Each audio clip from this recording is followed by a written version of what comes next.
Satrio Piningit dari lorong gelap, panggilan dari langit. Dalam senyapnya waktu yang berputar, ketika manusia sibuk memburu dunia dan melupakan jiwa, terdengarlah bisikan halus dari langit, sebuah kode suci 2111. Ia bukan angka, melainkan getaran. Sebuah panggilan suci yang hanya dimengerti oleh mereka yang telah lelah mencari dan mulai kembali pada suara dalam hati. Peristiwa besar itu akan datang, bukan sebagai ledakan di langit, tapi sebagai ledakan kesadaran dalam dada manusia. Dunia akan memasuki masa tobat kolektif, gelombang perubahan yang membersihkan dan membangkitkan. Namun sebelum badai cahaya itu datang dari lorong sunyi kehidupan, seorang yang tersembunyi mulai bergerak dalam diam. Ia bukan nabi,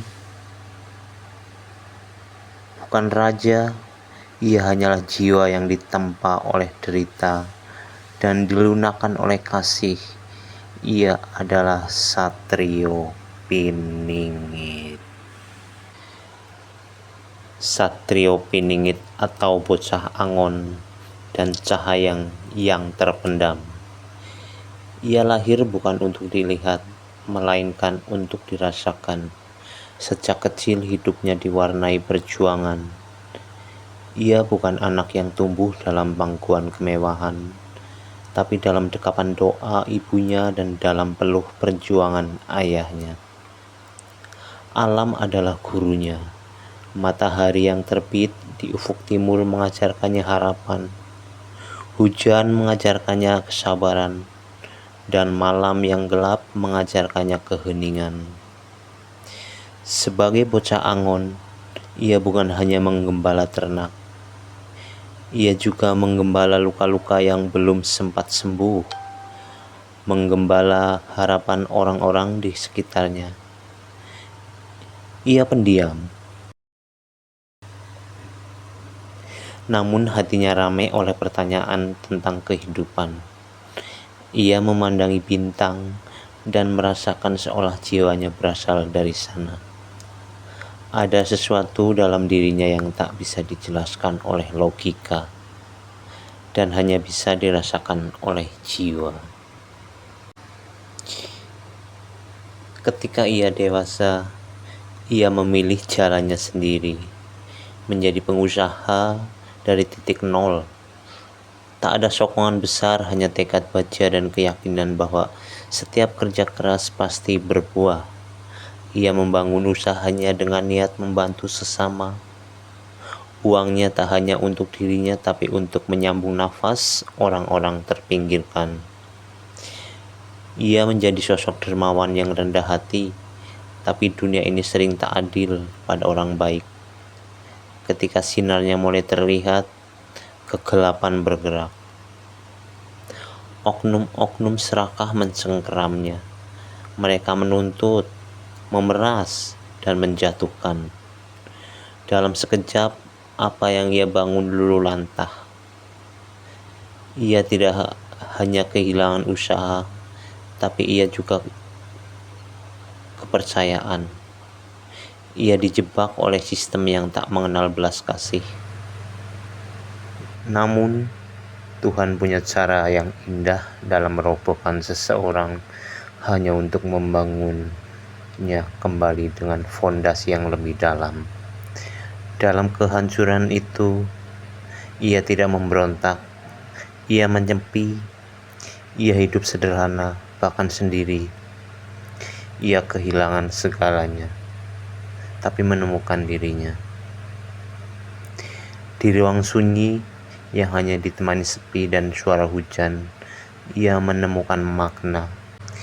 Ia mulai menulis, menatap langit, dan berdialog dengan Tuhan. Ia mengerti bahwa semua ini bukan kutukan, melainkan pemanggilan. Ia bukan sedang dihukum, tapi disucikan. Jiwanya dilapisi cahaya baru, dan hatinya menjadi bejana untuk menerima rahasia langit. Satria Piningit yang sebenarnya. Dunia selalu menanti pahlawan yang gagah, bermahkota, penuh wibawa, tapi langit menurunkan seorang yang sederhana, tanpa mahkota namun penuh cinta. Ia tak memimpin dengan kekuasaan, tapi dengan keteladanan. Tak memaksa, tapi menyentuh. Ia tak menonjolkan diri, tapi hadirotnya terasa. Satrio Piningit bukan soal nama, bukan gelar, tapi perjalanan jiwa. Dan perjalanan itu telah ia lewati. Luka demi luka menjadi puisi dalam hidupnya. Ia menulis dengan air mata dan berbicara dengan keheningan. Orang-orang tak tahu siapa dia, tapi saat membaca tulisannya, mereka merasa seolah Tuhan sedang menyentuh mereka. Di kedalaman jiwanya, kode 2111 bergema seperti mantra suci. Ia tahu ini adalah waktu yang telah dijanjikan, bukan dalam ramalan, tapi dalam detak hati manusia yang mulai terbangun satu persatu. Manusia mulai merasa hampa di tengah gemerlap dunia. Mereka mulai mencari makna, bukan materi. Dan saat itulah pertobatan massal akan terjadi. Ia tak muncul sebagai juru selamat, tapi sebagai penunjuk arah. Ia berdiri di antara reruntuhan zaman, membawa lentera yang tak padam. Ia memanggil, bukan dengan suara lantang, tapi dengan getaran yang menembus hati. Dan mereka yang mendengar panggilannya tahu bahwa waktunya telah tiba untuk kembali kepada Sang Cahaya. Namanya tak tercetak di surat kabar. Wajahnya tak muncul di layar kaca, tapi kisahnya menyebar dari mulut ke hati, dari hati ke langit. Ia menulis bukan untuk terkenal, tapi untuk menghidupkan kembali jiwa-jiwa yang nyaris mati. Setiap kalimat yang ia torehkan adalah obat, setiap kata adalah pelita bagi mereka yang tersesat. Banyak yang membaca kisahnya dan menangis, bukan karena sedih, tapi karena merasa dilihat. Ia adalah cermin bagi setiap manusia yang pernah jatuh dan ingin bangkit. Dunia sedang bergetar, langit memberi tanda. Getaran 2111 semakin nyata. Manusia mulai bangkit. Tidak semua, tapi cukup banyak untuk memulai gelombang baru. Gelombang kesadaran, gelombang cinta, gelombang pulang kepada Tuhan. Ia berjalan di tengah manusia biasa, tapi batinnya adalah samudera yang dalam. Ia tak memerintah, tapi orang-orang mengikutinya karena mereka merasa damai.